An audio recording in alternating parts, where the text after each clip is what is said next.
안녕하세요. 새연에 빠지다의 DJ 민영입니다. 오늘도 첫 번째 사연 시작하기 전에 구독과 좋아요 버튼 눌러주시고요. 그럼 오늘의 사연 함께 시작해 볼게요. 안녕하세요. 6개월 전 한국을 떠나 일본으로 건너온 30대 여성입니다. 도망치듯 이곳으로 온 이유는 딱 하나였어요. 제가 파혼을 했기 때문이죠. 파혼이란 말을 이렇게 직접적으로 한 것은 그날 이후로 처음인데요. 사실 남자친구와 헤어진 이유가 서로를 원망하고 미워하기 때문은 아니랍니다. 친정 아버지는 부동산을 하시는데요.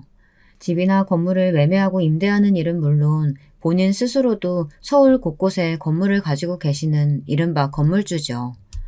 아버지께서 맨손으로 서울에 오셔서는 0부터 시작해 지금까지 하나하나 스스로 만들어내신 것이랍니다. 저는 그런 아버지를 무척이나 존경하고요. 남자친구는 아르바이트를 하면서 알게 됐어요. 당시 저는 카페 아르바이트를 했었는데 마감 시간이 늦은 날이면 방향이 같다는 이유로 저를 집 근처까지 데려다 주었죠. 이야기도 잘 통하고 취미생활도 비슷해서 몇 번 밖에서 만나기도 했는데 그러다 서로에게 호감을 느끼게 되어서 연인 사이로 발전했답니다. 저희 가족들은 남자친구를 꽤나 일찍부터 알고 있었어요. 어떤 남자가 딸을 집 앞까지 데려다 주는데 관심이 당연히 가셨겠죠. 어디까지 알아보셨는지는 모르지만 성실하다고 남자친구를 엄청 마음에 들어 하셨답니다. 제 생각이기는 하지만 저희 집에는 딸만 둘이다 보니 남자친구의 듬직함이 더 마음에 드셨던 것은 아닐까 생각되네요. 남자친구는 건축 디자인을 전공했었는데 꽤나 유명한 선생님 밑에서 일하게 되었답니다. 저 역시 대형 여행사에 취직을 하게 되었고요.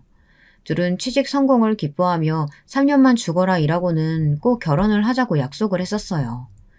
사회인으로서 자리를 잡고 나면 결혼식은 어떻게 할 것인지, 신혼여행은 어디로 갈 것인지, 그리고 신혼집은 어떻게 꾸밀 것인지 그런 이야기들을 하면서 결혼에 대한 나름의 꿈을 키워가고 있었죠. 그렇게나 단 꿈에 빠져 있었던 저희가 돌아올 수 없는 강을 건너게 된 것은 오로지 예비 시어머니의 등장과 함께 시작되었답니다. 남자친구는 재혼 가정에서 자랐는데요. 부모님이 이혼하시면서 아버지와 살았고 남자친구의 아버지께서는 몇 년 뒤 지금의 어머니를 만나 재혼을 하셨던 것이죠. 남자친구가 초등학교 들어갈 때의 일이라고 하는데 재혼 가정이라는 이야기를 듣지 않았더라면 전혀 모를 정도로 남자친구와 새어머니는 많이 닮으셨답니다. 게다가 둘이 얼마나 사이가 좋은지 질투가 날 지경이었어요. 하루는 남자친구와 영화를 보러 갔는데 제가 너무 보고 싶었던 영화를 이미 봤다고 하더라고요. 그것도 새어머니와 말이죠. 개봉한 지 얼마 되지도 않았던 영화인데 벌써 봤느냐고 했더니 그 영화의 남자 주인공을 새어머니께서 너무 좋아하셔서 개봉한 날 남동생과 함께 셋이서 봤다고 하더군요. 이뿐만이 아니었어요. 맛집이라고 소개받아서 가면 꼭 새어머니가 좋아하시는 음식이라고 하면서 싸가던가 남동생이 평소 먹고 싶다고 노래를 불렀다고 하면서 챙기는데 정말 우애가 좋구나 싶었답니다. 남자친구에게 워낙 많은 이야기를 들어서 그런진 몰라도 가족들을 소개받을 때 그렇게 떨리지는 않았어요. 다들 좋은 분들이라서 반갑게 맞이해 주시기도 했고 우리 둘이 알아서 결혼식을 준비하고 싶다는 말을 했을 때도 흔쾌히 찬성해 주셨답니다. 저희 집에서 남자친구를 열렬히 환영했다면 남자친구의 집에서는 저를 무척이나 마음에 들어 하셨죠. 제 이야기를 들은 친구들은 배가 아파서 죽겠다고 저더러 복이 왜 이렇게 많냐고 하며 더러 시샘어린 소리를 하기도 했답니다. 그만큼 저는 행복 가득한 순간들을 누리고 있었어요. 결혼 준비를 하다 보면 그렇게 많이 싸운다는데 저희는 그런 것도 없었어요. 결혼식 자체를 소박하게 하자고 결정해서 그런지 선택할 것들이 그렇게 많지 않더라고요. 거기다 취향이 비슷하니 부딪힐 일도 없었죠. 이렇게 순탄하게 흘러가게 되는 것인가 하는 와중에 대형 폭탄이 터지고 말았습니다. 그날은 정말이지 잊을 수가 없답니다. 여행사에서 근무하는 저는 여행 코디네이터로 단체 여행을 원하시는 고객님의 니즈에 맞게 일정을 구성하는 일을 하고 있었는데요. 갑자기 저에게 할 말이 있다고 하면서 찾아온 사람이 있다고 하더라고요. 아직 근무 시간이라 나가는 것이 눈치가 보였는데 팀장님께서 심각한 얼굴을 하시고는 얼른 가보라고 하셨죠. 저는 그 표정에 괜히 겁을 먹고는 손님이 계시다는 곳으로 갔어요. 문을 열고 들어갔는데 코를 찌르는 독한 향수 냄새가 확 얼굴로 다가오더군요. 향수 한 병을 통째로 다 부은 것도 아닐 텐데 이렇게 머리가 아플 정도라니 저절로 고개를 젓게 되더라고요. 저는 친절한 목소리로 어떻게 오셨냐고 물었습니다. 실내임에도 짙은 선글라스를 끼고 손에는 화려한 매니큐어를 바른 여성분은 꽤나 나이가 있어 보였어요. 60대 정도로 추정되었죠. 솔직히 말하면 지금껏 제가 만났던 사람들을 통틀어서 최악의 첫인상을 가진 분이셨어요. 머리부터 발끝까지 화려하게 감싸고 있었지만 전혀 어울리지 않는 것들 뿐이라 눈이 어지럽다는 인상을 받았었거든요. 제 인사를 받은 여성분은 한참을 가만히 저를 보고만 있더군요. 그리고는 머리부터 발끝까지 몇 번이나 왕복하며 저를 하나하나 분석하는 것처럼 보였어요. 그 시선을 받고 있는데 온몸이 간지러울 정도로 소름이 돋기는 했지만 저는 차분하게 다시 인사를 드렸죠. 그렇게 한참을 서 있는데 갑자기 저더러 몇 시에 마치냐고 하더라고요. 저는 당황하며 6시 퇴근이라고 말씀드렸고 그럼 그 시간에 맞춰서 다시 오겠다고 하고는 그냥 나가버리셨어요. 저는 어이가 없었죠. 다른 직원들도 무슨 일이냐고 궁금해했지만 저는 아무 대답도 할 수가 없었답니다. 직장 선배는 미친 사람 아니냐고 하면서 그냥 똥 밟았다고 생각하고 무시하라고 했지만 저는 뭔가 석연치 않은 기분에 신경이 곤두섰답니다. 퇴근 시간이 되고 건물을 나섰는데 그 여성분이 저를 기다리고 있더라고요. 역시나 마찬가지로 저를 위아래로 훑어보시더니 저더러 가까운 곳에 가서 이야기를 하자고 하더라고요. 고객님 죄송합니다. 업무 시간이 끝나서요. 내일 다시 와주시겠어요? 내가 일 때문에 여기까지 온 것으로 보여? 내가 누군지 모르는 눈치인데 내가 누군지 알면 그렇게 뻣뻣하게 나오지는 못하지. 실례지만 누구신가요? 일적인 문제가 아니라면 저를 어떻게 아시나요? 나 민석이 엄마야. 이제는 나랑 이야기할 생각이 좀 들어? 민석이는 남자친구의 이름이었어요. 이혼하고 연락이 끊겼다고 했던 남자친구의 친어머니가 갑자기 나타나신 것이죠. 저는 깜짝 놀란 마음을 뒤로하고는 회사 근처 조용한 카페로 남자친구의 친어머니를 모셨어요. 머릿속이 하얗게 변하는 기분이었죠. 도대체 여기를 어떻게 알고 오셨을까? 이 사실을 남자친구는 알고 있을까? 오만 가지 생각들로 혼란스러울 때 남자친구의 친어머니가 먼저 이야기를 꺼내셨어요. 결혼할 생각이라고 들었는데 기대했던 것에 비하면 영 아니네. 입고 다니는 옷도 평범하고 가방도 명품이라 할 것도 아니고 나는 돈 좀 있는 집애랑 결혼하나 싶었더니만 하여튼 보는 하고는. 다짜고짜 무슨 품평회에 참석해서 후기를 읊어대듯 저를 평가하는 말을 하시는데 아찔하더라고요. 아니 사람을 앞에 두고 저런 말을 하는 것이 정상인가 싶었죠. 평소라면 바로 들이받았을 성격이지만 그래도 남자친구의 친어머니라고 하니 꾹꾹 눌러 참아가며 커피를 한 모금 마셨답니다. 남자친구의 친어머니께서는 도대체 무슨 수로 자신의 아들을 만난 것이냐고 비꼬는 목소리로 물어보셨어요. 딱 말투가 너 같은 게 감히 우리 아들을 만나? 이런 감정이 깔려있는 것 같았죠. 저는 흥분하지 않도록 속으로 주문을 걸면서 짤막하게 남자친구와의 만남에 대해 말씀드렸어요. 남자친구의 친어머니는 혀를 차시며 아르바이트를 시키다니 제정신이 아니라고 중얼거리셨죠. 저를 왜 찾아오셨나요? 여기 오신 거 그이도 알고 있나요? 내가 예비 며느리 낯짝 보러 오는데 허락이 필요하니? 앞길 창창한 녀석이 갑자기 결혼한다는 소문이 돌기에 무슨 일인가 싶어서 와봤다. 너 애 생겼니? 우리 아들 앞에 엎어져서 애라도 가졌어? 그렇지 않고서는 무슨 결혼이야. 너랑 우리 아들이. 남자친구의 친어머니는 정말이지 뭐라 한마디로 표현할 수 없는 무지막지함으로 제게 막말을 하기 시작하셨어요. 과연 저 말이 초면인 사람에게 해도 되는 말인가 어이가 없었죠. 제가 예비 며느리가 맞든 아니든 상대방을 무시하는 말은 해서는 안 된다고 분명 배우셨을 텐데 지금 뭐 하시는 것인가 싶었어요. 남자친구의 친어머니는 점점 더 말이 심해지시더군요. 급기야 제가 일하는 곳에 오신 이유도 정말 제가 여행사에서 일하는 것이 맞는지 확인하기 위해서라고 하셨어요. 꽃뱀이면 적당히 돈이나 쥐어주고 잘라버릴까 싶어서 확인하러 왔더니 정말 여행사 직원일 줄이야. 너는 직장도 있는 애가 술집 아가씨가 할 법한 꽃뱀 짓을 하면 부끄럽지도 않니? 저는 더 이상의 모욕은 참을 수가 없어서 바로 남자친구 친어머니를 똑바로 쳐다보고 대답했습니다. 글쎄요. 저야말로 제 앞에 계신 분이 남자친구의 친어머니가 맞는지 알아봐야 할 것 같은데요. 말씀하시는 것으로 봐서는 그이가 여사님 핏줄이라는 것이 믿어지지가 않아서요. 그이는 상대방을 배려하는 마음을 가진 사람이죠. 딱 그이 어머님처럼 말이에요. 뭐? 너 지금 말 다 했니? 내가 엄마야. 내가 민석이 엄마라고. 들은 적은 있어요. 이혼하고 단 한 번도 찾아오지 않으셨다면서요. 어떻게 자기 배 아파 낳은 자식을 두고 그렇게 사라질 수 있으세요? 저라면 절대 못할 것 같은데 말이에요. 제 말에 흥분한 남자친구의 친어머니는 벌떡 자리에서 일어나셔서는 테이블 위에 있는 물컵으로 손을 뻗으셨어요. 저는 재빠르게 물컵을 치우면서 드라마를 너무 보신 거 아니냐는 말과 함께 더 이상 이야기를 듣고 싶지 않다고 하고는 그대로 카페를 나섰어요. 등 뒤로 저를 부르며 욕하는 소리가 들렸지만 저는 뒤도 돌아보지 않았죠. 그날 일에 대해 저는 남자친구에게 이야기하는 것이 맞을까 많이 고민을 했습니다. 갑자기 친어머니라는 사람이 등장했다는 사실이 과연 남자친구에게 어떤 영향을 줄지 걱정이 되었거든요. 제가 자세한 상황을 다 알고 있는 것은 아니지만 남자친구는 친어머니에게 좋은 기억을 가지고 있지 않았어요. 남자친구의 친어머니께서는 나름 돈 있는 집안에서 자란 공주님 같은 분이었죠. 그런데 평범한 예비 시아버지를 만나 사랑에 빠졌고 결혼이고 뭐고 다 버리고 결혼을 하셨어요. 하지만 결혼이 어디 동화 속 이야기도 아니고 마음대로 돈을 쓸 수 없는 현실 생활에 화도 나고 지치기 시작하셨죠.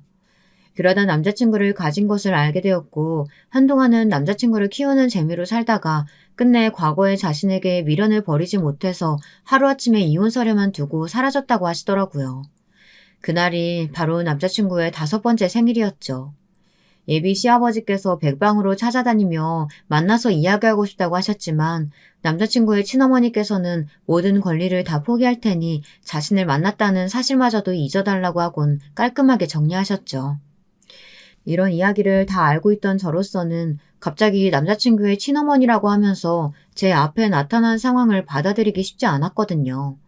제가 이 정도인데 남자친구는 오죽할까 싶었죠. 그래도 숨기는 것은 아니다 싶어 솔직하게 모든 이야기를 했습니다. 남자친구는 제가 걱정했던 것 이상으로 충격을 받은 모습이었어요. 자신의 친어머니가 자신도 아니고 저를 찾아갔다는 것이 이해가 되지 않는다는 것 같았죠. 거기다 제가 받았던 모욕들까지 하나도 빠짐없이 다 이야기를 했었던 터라 저에 대한 미안함으로 고개를 들지도 못했어요. 저는 남자친구의 잘못도 아닌데 왜 나한테 미안해하냐며 다독였지만 이미 남자친구는 굳은 표정으로 입을 꾹 다물고 있었죠. 좋다고는 말 못하지만 그래도 자기 친어머니가 나타났잖아. 어쩌면 당신 아들이 어떤 여자랑 결혼하려고 하는가 싶어서 궁금해서 오셨을 수도 있고. 정말 궁금하셨다면 나한테 먼저 왔어야지. 너한테 갔었더라도 그런 말도 안 되는 소리는 하지 말았어야지. 맞아. 그건 자기 친어머니가 잘못하셨어. 나 엄청 기분 상했거든. 그런데 나도 똑같이 갚아줬으니까 괜찮아. 남자친구는 어떻게 괜찮을 수가 있겠냐며 저를 꼭 안아주었어요. 저는 남자친구의 친어머니가 이대로 물러설 것 같지는 않다고 판단했어요. 분명 제 앞에 나타난 것은 목적이 있었던 것이 분명했고 그 목적이 남자친구를 위한 것은 아닐 것이라고 확신이 들었죠. 그리고 그 확신은 정확하게 맞아떨어졌어요. 남자친구와 예물을 보러 가기로 한 날이었는데요. 갑자기 도면이 바뀌게 되었다면서 혼자서 먼저 보고 있으라고 연락을 받은 저는 여기저기 다니면서 남자친구와 제가 할 시계를 알아보고 있었어요. 반지와 시계를 예물로 하기로 했었거든요. 둘 다 시간이 소중한 사람이기 때문이기도 했지만 시계가 주는 의미가 좋아서 예물로 정했답니다. 한참을 집중해서 고르는데 갑자기 손이 쑥 나오더니 제가 보던 시계를 낚아채더라고요. 남자친구의 친어머니였죠. 물건 보는 눈은 어디 발바닥에 붙었어? 고작 이런 시계 가지고 뭘 하겠다고? 여기는 어떻게 알고 오셨어요? 그리고 무슨 상관이라고 참견이세요? 예물로 할 거면 적어도 돈 1,000만 원 되는 걸 해야지. 이런 싸구려를 예물이라고 한다는 게 말이 되니? 저는 남자친구 친어머니의 말을 무시하곤 깔끔해 보이는 것으로 미리 알아둔 사이즈를 말하며 주문을 부탁했어요. 남자친구 친어머니는 자기 말을 무시하는 것이냐며 짜증을 내셨지만 저는 투명인간 취급하며 그쪽으로는 고개도 돌리지 않았어요. 그때였어요. 보석상을 나서려는데 남자친구의 친어머니가 제 팔을 잡아당기더니 보석 반지 하나를 보여주시며 자기는 저걸로 하겠다고 하더라고요. 저는 어이가 없어서 본인이 하고 싶은 반지를 왜 저한테 말씀하시느냐고 물었어요. 너는 트렌드를 모르니? 요즘은 부모님한테 반지 하나씩은 선물한다는데. 하긴 너같이 보는 눈이 꽝인 애가 뭘 알겠어. 하나부터 열까지 다 가르쳐야 한다니. 정말 최악이다. 하여튼 나는 저 반지로 해. 만약 한다면 당신이 아니라 어머니께 해야겠죠. 만약 한다면 말이에요. 뭐? 이게 진짜 오늘 매운맛을 한번 봐야. 곧 남자친구 도착할 텐데 어디 그 이야기 그때 가서 다시 해보시죠. 제 말에 남자친구의 친어머니는 화들짝 놀라더니 나중에 다시 보자고 하면서 보석상을 뛰어나갔어요. 아직까지 남자친구를 만날 준비가 되어 있지는 않은 모양이었죠. 저는 제발 그만 좀 봤으면 좋겠다고 생각하며 보석상을 나섰답니다. 물론 저의 이런 소망은 말 그대로 희망사항으로 끝났지만요. 남자친구의 어머니는 더 큰 것을 준비했더라고요. 불행히도 그 큰 것은 상견례에서 터졌답니다. 결혼식은 저희가 준비한다고 하지만 결혼 날짜만큼은 어른들의 이야기를 들어야 한다고 하셔서 다 함께 식사를 하기로 했답니다. 저와 남자친구는 중화 요리를 깔끔하게 잘하는 곳으로 예약을 걸었어요. 사실 그 가게는 친정아버지가 가지고 있는 여러 건물 중 하나로 아버지 지인이 운영하고 있는 곳이랍니다. 저도 양씨 아저씨라고 부르는 분이신데 제가 상견례 장소를 찾는다는 소리에 자기 가게로 오라고 해주셨죠. 웨이팅을 걸어도 3개월은 기다려야 한다고 알고 있었는데 무슨 수로 자리를 만드셨는지 바로 준비해 주시더라고요. 사돈이들 사이가 만난 자리라고는 믿기 어렵게도 저희 부모님과 남자친구의 부모님은 화기애애하게 대화를 나누셨어요. 마치 부부 동반 모임에 나오신 것처럼 네 분이서 이야기를 하시는데 저희가 끼어 들어갈 틈이 없더라고요. 그때였어요. 입구가 소란스럽더니 갑자기 문이 열리고는 남자친구의 친어머니가 등장했죠. 처음 만났던 것과는 전혀 다른 모습이었어요. 여전히 화려한 매니큐어와 독한 향수로 무장을 하셨지만 몸매가 드러날 정도로 딱 붙는 정장을 입은 모습이셨죠. 아마 여러분이 보셨다면 꼴불견이다라고 하셨을지도 모르겠네요. 그 모습을 본 제 여동생은 눈이 썩어 들어가는 기분이었다라고 표현했거든요. 남자친구의 친어머니 등장으로 즐거웠던 분위기는 어디로 가고 없고 정막만 흘렀죠. 저희 부모님께서는 갑작스럽게 등장한 인물에 당황하시면서도 침착하게 누구시냐고 물었어요. 예비 시아버지께서는 급하게 남자친구의 친어머니 팔을 잡고 나가서 이야기하자고 하셨지만 남자친구의 친어머니는 끄떡도 하지 않으셨어요. 제가 누구냐고요? 여기 이 훤칠한 남자의 친어머니 되는 사람이죠. 즉, 제가 진짜 엄마라 이겁니다. 아니 상견례라고 하면서 진짜 어머니는 쏙 빼놓고 가짜랑 이야기하면 안 되죠. 누가 내 어머니야? 당신이? 당신이 무슨 자격으로? 당장 나가. 아들, 내가 얼마나 고생하면서 널 낳았는데 그렇게 말을 하니? 왜 여기 이 아가씨가 너한테 뭐라고 하디? 내가 찾아갔다고? 너 내가 그 자리에서 무슨 꼴 당했는지 알면 절대 가만히 있지 못할걸? 제가 왜 그 일을 그이한테 숨기겠어요. 여사님께서 제게 하셨던 말도 제가 여사님께 드렸던 말도 토씨 하나 빼놓지 않고 다 이야기했는데. 제 말에 남자친구의 친어머니께서는 적잖게 당황하신 얼굴로 저를 바라보셨죠. 제가 이야기를 할 것이라고는 전혀 생각하지 못했다는 표정이더군요. 예비 시아버지와 남자친구는 어떻게든 남자친구의 친어머니를 끌어내려고 하셨지만 상황은 점점 안 좋게 흘러갔어요. 룸 안이 소란스러워지자 양씨 아저씨도 무슨 일인가 싶어서 들어오셨고요. 정말이지 개판도 이런 개판이 없었답니다. 이 소란을 정리한 것은 친정아버지셨어요. 친정아버지께서는 자리를 하나 더 만들어달라고 하시더니 남자친구의 친어머니에게 자리를 권하셨죠. 저는 그런 친정아버지께 그럴 필요 없다고 말씀드렸지만 친정아버지께서는 그래도 남자친구의 친어머니인데 문전박대하는 것은 아닌 것 같다고 하시며 하실 말씀이 있으신 것 같은데 해보시라고 하셨어요. 이 난리가 있는 동안 남자친구의 새어머니는 입술을 깨물고는 남자친구의 친어머니 쪽으로는 시선도 돌리지 않으려고 애쓰고 계셨고요. 남자친구는 그런 새어머니의 모습에 걱정스러운 얼굴로 손을 잡아드리고 있었답니다. 하고 싶으신 말이 있으시니 여기까지 오셨겠죠. 대충 흘러가는 이야기 보니 저희 딸아이한테도 찾아가신 모양인데 그저 상견례 자리에 참석하고 싶다는 이유만으로 오신 것은 아닌 것 같으니 하실 말씀 있으시면 하시죠. 바깥 사돈이 참 성격이 시원시원하고 좋으시네요. 제가 고작 상견례 자리 하겠다고 여기까지 왔겠어요? 나름 알아보니 너무 어처구니가 없는 이야기들이 오가는 것 같아서 저라도 나서서 제대로 바로 잡아야겠다 싶어서 왔죠. 저 가짜가 어떻게 후려쳐서 이야기했는지 모르겠지만 우리 아들이 건축 디자인 쪽에서는 이름이 좀 있거든요. 아시죠? 어디서 일하는지. 남자친구의 친어머니께서는 남자친구가 얼마나 훌륭한 스승 아래에서 일을 하고 있는지, 그리고 그 덕분에 이름값이 얼마나 높은지에 대해서 온갖 미사여구를 동원해서 이야기를 하셨어요. 듣고 있기 민망할 정도였죠. 어른에게 할 말은 아니지만 참 사람이 저렴해 보인다고나 할까요? 있어 보이고 싶어 하는 것은 알겠는데 입을 열 때마다 점점 더 말이 이상해지더군요. 친정아버지께서는 여기 앉은 모든 사람이 다 알고 있는 이야기라고 하시면서 정말 하고 싶은 말을 하라고 하셨죠.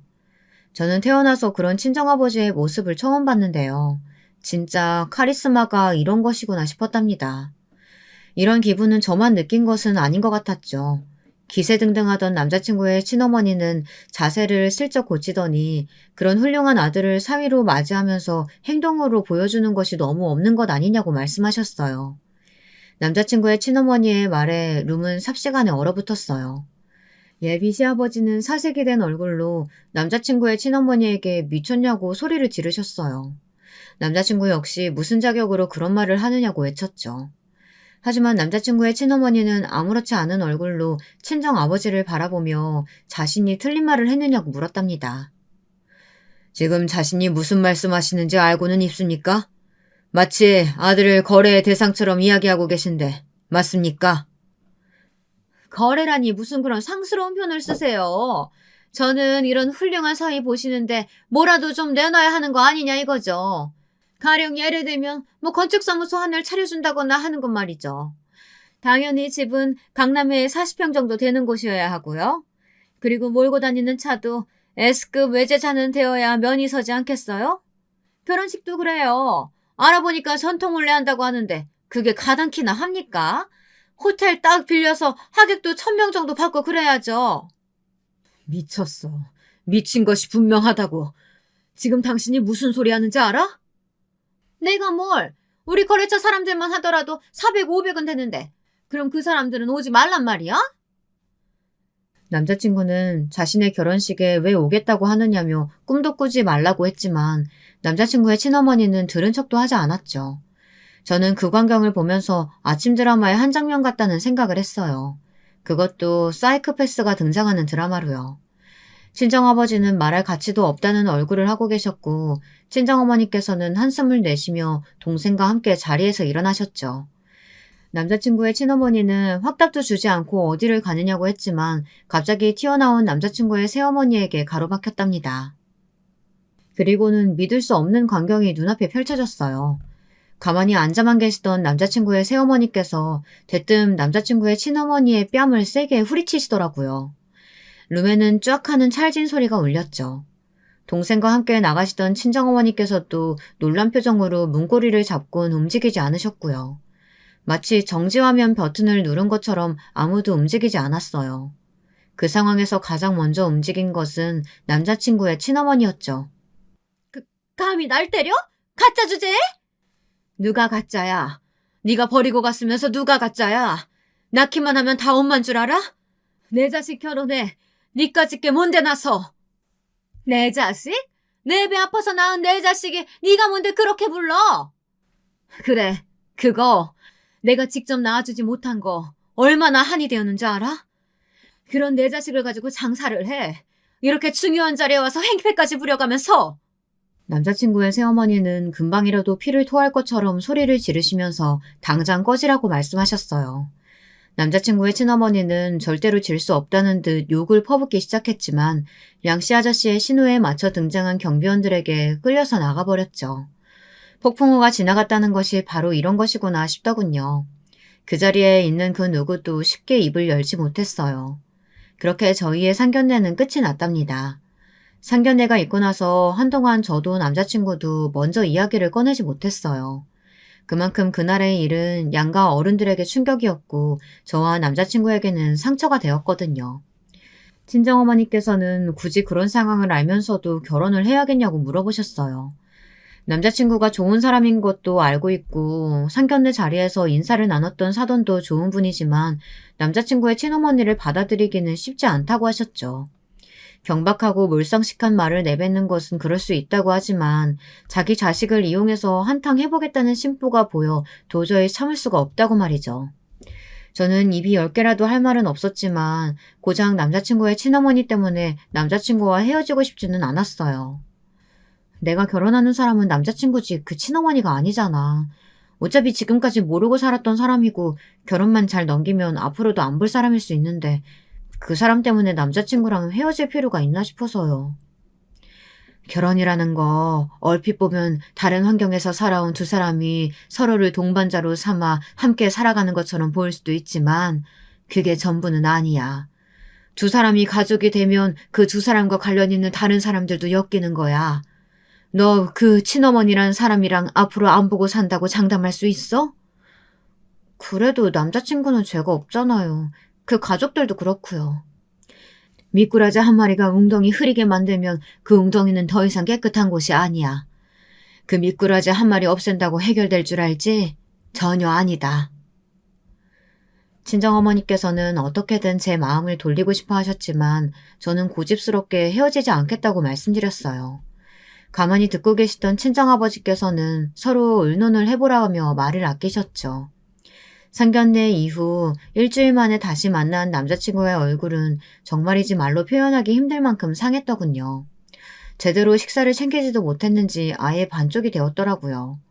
남자친구와 마주하고 있는데 그 누구도 먼저 입을 열 수가 없었어요.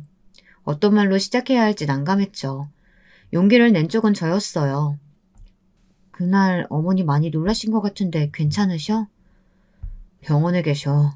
자꾸 몸에 힘이 없다고 하셔서 입원해서 경과를 좀 보기로 했거든. 저는 남자친구의 새어머니 소식에 깜짝 놀라고 말았어요. 마지막에 온몸으로 화를 내시던 모습이 생생하게 떠오르면서 마음이 불편했죠. 남자친구는 결혼을 여기서 그만두는 것이 어떻겠느냐고 하더군요. 저는 무슨 소리를 하는 거냐고 소리를 높이고 싶었지만 애써 마음을 다스릴 뿐 천천히 물었어요. 나랑 헤어지고 싶어? 왜? 내가 싫어서? 내가 무슨 낯으로 너랑 결혼을 해. 상견례에서 그 난리를 쳤는데 그 사람이 내 친어머니로 살아있는 이상 무슨 수로 내가 결혼하자는 말을 해. 당신 결혼하면 친어머니 모시고 살 거야? 미쳤어? 그리고 그 여자는 내 어머니가 아니야. 나를 낳았다고 해서 다 어머니가 되는 것은 아니잖아. 할 수만 있다면 내 몸 안에 있는 그 여자 피 다 뽑아버리고 싶은 심정이야. 그럼 뭐가 문제야. 행패를 부린 것도 맞고 앞으로도 어떻게 나올지 상상조차 되지 않는 것도 맞지만 그렇다고 해서 우리가 그 사람 무서워서 헤어지는 건 아닌 것 같아. 남자친구는 전혀 예상하지 못했다는 얼굴로 정말 그렇게 생각하느냐고 몇 번이나 물었어요. 저는 확신에 찬 목소리로 그렇다고 말했죠. 남자친구는 친어머니와 만나서 이 문제를 해결해보겠다고 했어요. 저는 괜한 스트레스 받지 말고 그냥 무시하자고 했지만 남자친구는 무슨 일이 있어도 이것은 자신이 나서야 해결되는 것이라고 말하며 자신을 믿고 기다려달라고 했죠. 그리고 어떤 일이 있었는지는 모르겠지만 남자친구의 친어머니께서는 상견례의 무례를 용서해달라고 하며 먼저 사과를 했답니다. 저는 남자친구에게 어떻게 했느냐고 물었지만 남자친구는 웃기만 할 뿐 대답해주지 않았죠. 남자친구의 친어머니는 앞으로 저희 결혼에 그 어떤 첨언도 하지 않겠다고 약속하고는 처음 나타났을 때와 마찬가지로 소리 소문 없이 사라졌어요. 저희는 결혼 전에 크게 액땜을 했다고 생각하며 잊고 있었죠. 하지만 남자친구의 친어머니는 평범한 사람과는 많이 다른 것이 분명했어요. 너무나도 의외의 순간에 다시 돌아오셔서는 끔찍한 일을 저지르고 가셨죠. 저희는 전통 혼례를 준비하고 있었어요. 그날은 옷도 사전에 입어보고 전통 혼례를 치르는 과정을 미리 알아보기 위해 답사를 다녀왔습니다. 설레는 것도 잠시 생각보다 복잡한 의상과 과정에 저희는 오전 잠깐 움직였을 뿐인데 바로 지쳐버렸어요. 둘이서 점심을 어떻게 할까 이야기를 하다가 남자친구가 친정 아버지의 부동산이 근처에 있으니 함께 점심을 먹을 것을 권하더라고요. 저야 거절할 이유가 없었으니 바로 친정 아버지에게 전화를 넣었죠. 친정 아버지께선 기분 좋은 목소리로 근처 부대찌개 집으로 오라고 하셨어요. 남자친구가 부대찌개를 무척이나 좋아하거든요. 저희는 점심 이후에 무얼 할지 이야기를 하며 약속 장소를 향했죠. 그런데 그곳에서 남자친구의 친어머니를 마주하고 말았답니다. 무슨 일이라도 있으셨는지 얼굴은 벌겋게 달아오른 모습으로 저희를 보자마자 눈을 뒤집고 오셔선 남자친구의 곁에 서 있는 저를 밀치고는 남자친구를 자신의 쪽으로 잡아당기지 않겠어요. 정말 순식간에 일어난 일이었어요. 그리고 전혀 예상하지 못했던 일이기도 하고요. 정신을 차린 남자친구는 자신의 팔을 붙들고 있는 친어머니의 손을 강하게 뿌리치며 이게 무슨 짓이냐고 외쳤어요. 하지만 남자친구의 친어머니께서는 고집스럽게 남자친구의 팔을 붙잡곤 당장 저와 헤어져야 한다고 말했죠. 남자친구는 다 정리된 이야기 가지고 무슨 헛소리를 하느냐고 했지만 남자친구의 친어머니는 절대 결혼은 안 된다고 하더라고요. 가게 앞에서 벌어진 소란에 당연히 친정아버지께서 나오셨죠. 친정아버지도 남자친구의 친어머니를 발견하고 흠칫 놀라시더니 여기에는 무슨 일이냐고 말씀하셨어요. 온갖 무게는 다 잡더니 고작 하는 일이 창문 걸레질이야? 저 나이 먹도록 창문 닦기나 하는 집이랑 네가 뭐가 부족해서 결혼을 한다는 거야? 네 월급이 고스란히 다 저 집구석 먹여 살리는 것으로 들어갈 게 뻔한데 정신 차리라고. 무슨 헛소리야. 아버님이 창문 닦기라니. 그리고 설사 그렇다고 하더라도 당신이랑 무슨 상관 있는데? 왜 상관없어? 아무리 그래도 창문 닦기나 하는 거지를 사돈으로 둘 수는 없지. 당장 파혼해. 저는 호들갑을 떨면서 남자친구에게 파혼을 요구하는 남자친구의 친어머니를 가만히 보다가 긴 한숨을 내쉬었습니다. 아무래도 친정아버지께서 청소하는 모습을 보신 것 같은데 어디서부터 잘못을 바로잡아야 하는지 감이 잡히질 않았어요. 하지만 남자친구의 친어머니는 점점 더 심한 말을 하기 시작했죠. 내가 처음 봤을 때부터 알아봤어. 내 말이 딱 맞지? 전혀 꽃뱀이 확실하다니까? 우리 아들 등골이나 빼먹고 살려고 그렇게 기를 쓰고 결혼하려는 거였어. 세상에 내가 오늘 그 꼴을 안 봤으면 어쩔 뻔했어? 닥쳐. 함부로 떠들지 마. 그런 사람 아니니까. 당신이 뭘 한다고 그렇게 떠들어? 너야말로 정신 똑바로 차려. 아무리 눈에 콩깍지가 쓰여있다고 해도 어떻게 저런 애를. 너 말해봐. 전현이 너 앞에서 엎어진 거 맞지? 아니면 무슨 약점이라도 잡혔어? 내가 해결해 줄 테니까 다 말해봐. 그만 좀 해. 남자친구의 친어머니는 차마 듣고 있기 어려운 말들을 쏟아냈어요. 만약 저 혼자였다면 바로 들이받고 따졌을 텐데 불행히도 그 자리에는 친정아버지께서 계셨죠. 친정아버지는 주먹을 부르르 떨면서 남자친구의 친어머니를 노려보셨어요. 그때였습니다. 가게에 계셨던 사장님께서 친정아버지를 발견하시고는 바로 나오시더라고요.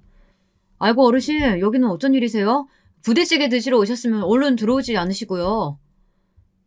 안 그래도 예비 사위가 부대찌개를 좋아한다고 해서 들렸는데 사정이 좀 생겨서 말이지. 아무리 그러셔도 여기까지 오셨는데 드시고 가셔야죠. 그러지 마시라고 했는데도 매번 저희 가게 창문도 닦아주시고 다른 층 사람들도 복도니 계단이니 어르신께서 오셔서 손수 봐주셔서 얼마나 고마워하는지 몰라요. 세도 저렴하게 받으시면서 청소까지 다 해주시다뇨. 가게 사장님께서 연신 허리를 숙이며 감사함을 표하자 남자친구의 친어머니의 표정이 점점 이상하게 변해갔죠. 건물의 다른 가게 사장님들도 친정아버지가 오셨다는 소식을 들었는지 너도 나도 1층으로 내려오셨어요. 몇몇 분들은 친정아버지 오시면 드리려고 준비한 선물이 있다며 양손 무겁게 잔뜩 챙겨오셨죠. 친정아버지께서는 뭐하러 이런 것들을 준비하느냐고 하셨지만 다들 부동산에 인사 갈 때마다 안 계셔서 자기들 건물에는 언제 오시나 하고 기다렸다고도 하셨답니다. 친정아버지께서는 그 많은 건물을 가지고 계시면서도 한 달에 월세를 근처에 70%만 받고 계셨어요. 코로나가 끝났다곤 하지만 여전히 힘든 곳이 많다고 하시며 월세를 올리지 않으시더라고요. 코로나로 다들 힘들었을 때는 2년 동안 월세를 30%만 받으실 정도였죠. 그 덕분에 친정아버지의 건물에는 공실이 없기로도 유명했답니다.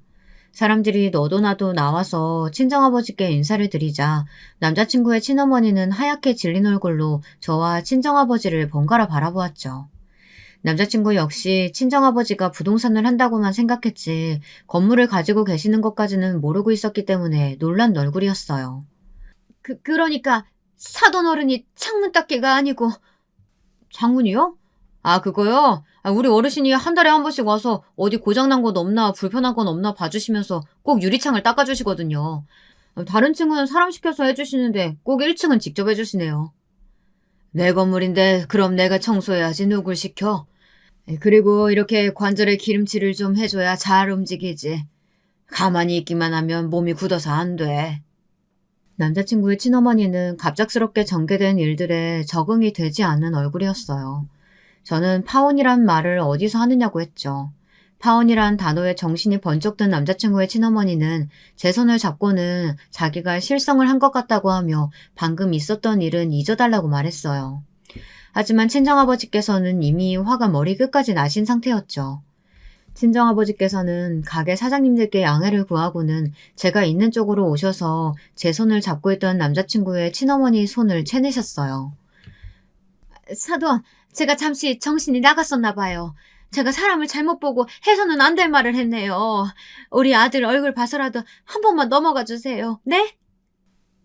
이전 일들이 불편하긴 했지만 그래도 제가 예비사위 얼굴 봐서 참으려고 했는데 참 이제는 무슨 말을 하셔도 듣고 싶지 않네요. 너도 더 이상 고집 부리지 말고. 아버지, 갑자기 그게 무슨 말씀이세요? 무슨 말이기는 저쪽에서 저렇게 파혼을 원하는데 당연히 파혼해야지.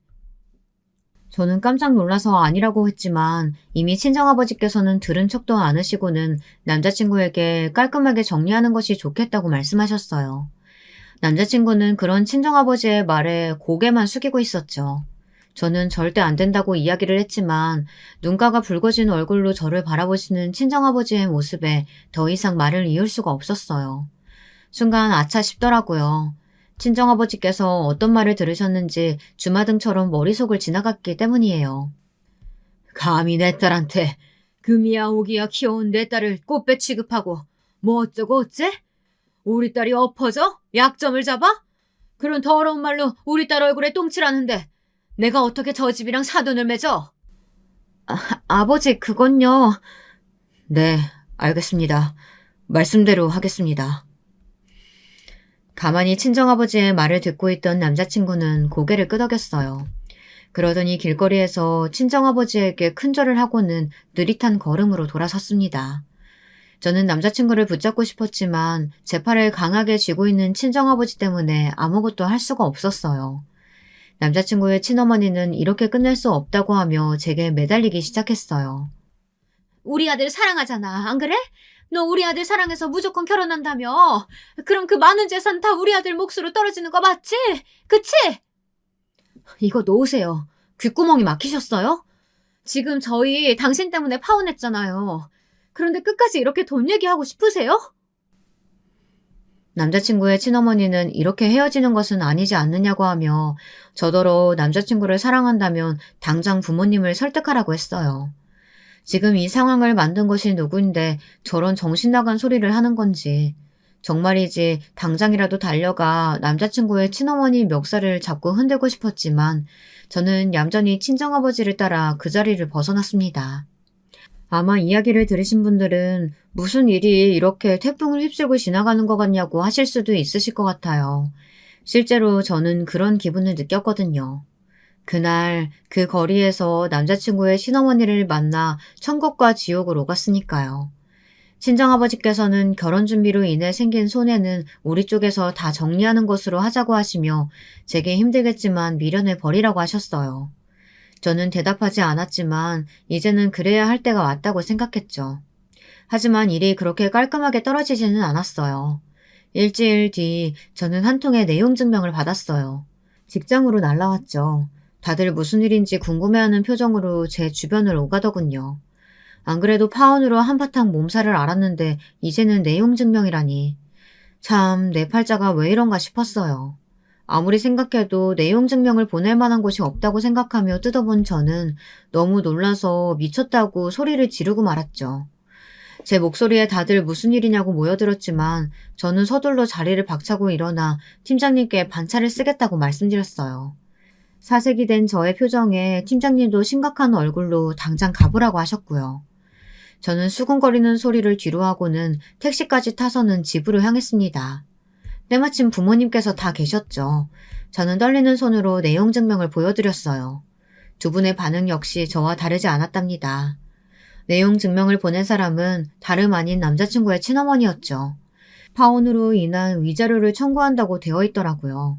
일방적으로 파혼을 진행하는 바람에 남자친구가 정신적으로도 충격을 받았지만 사회적 체면에도 손상이 있었으니 그에 합당한 위자료를 청구한다는 내용이었어요. 친정 어머니께서는 끝까지 읽지도 못하고 비틀거리시다 자리에 누우셨답니다. 친정 아버지께서는 몇 번이나 읽어보시더니 긴 한숨을 내쉬셨어요. 마지막에 청구한 위자료는 무려 5억이었거든요. 친정아버지께서는 이 일을 어떻게 처리하면 좋겠느냐고 하셨어요. 아마도 남자친구는 모를 거예요. 다 그 여자가 저지른 일이겠죠. 위자료 청구라니. 파혼이 누구 때문에 벌어진 일인데. 누가 했든 내용 증명이 날라왔으니 무슨 액션이라도 취해야 하지 않겠니? 돈을 주고 떨어지라고 하는 것이 가장 쉬운 방법이겠지만 그 어떤 눈먼 돈이라도 그 여자 주머니로 들어가는 꼴은 못 보겠고 그렇다고 소송을 하자니 자꾸 엮이는 것 같아서 기분이 좋지는 않구나. 친정아버지께서는 차분히 제가 선택할 수 있는 상황에 대해 말씀하시고는 어떤 방법이 가장 좋겠느냐고 하셨어요. 하지만 저는 그 방법으로도 내키지가 않았죠. 그래서 저는 친정아버지에게 남자친구의 친어머니가 이렇게까지 하는 것에는 이유가 있는 것 같다고 솔직하게 말씀드렸어요. 가만히 듣고 계시던 친정아버지께서는 어디론가 전화를 걸고는 나가서 만나보라고 하더군요. 도움이 될 것이라고 말이죠. 친정아버지의 소개로 알게 된 사람은 건물의 세입자 중 하나인 탐정사무소에서 일을 하는 사람이라고 했죠. 말은 탐정이라고 하지만 여기저기 부탁받은 일을 해주기도 하는데 제 이야기는 대충 들어서 알고 있다고 하더군요. 그리고 3일 안에 남자친구의 친어머니에 대해 알아봐주겠다고 하셨죠. 그로부터 3일 동안 저는 2차례의 내용 증명을 더 받아야만 했습니다.